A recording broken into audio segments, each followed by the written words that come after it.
В Якутске стартовал очный полуфинал профессионального конкурса «Флагманы образования», в котором участвуют 22 работника образования, набравшие наиболее количество баллов на дистанционном этапе.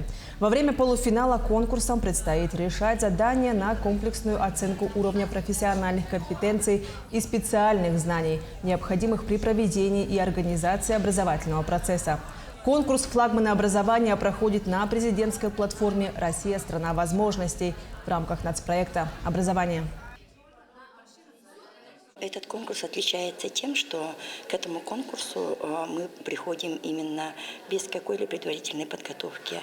Если обычно мы выходили с какой-то своей наработкой, идеей, то здесь мы показываем именно свои знания, свои умения и то представление, которое мы имеем. Поэтому очень интересно, задания нестандартные, которые требуют быстрого реагирования,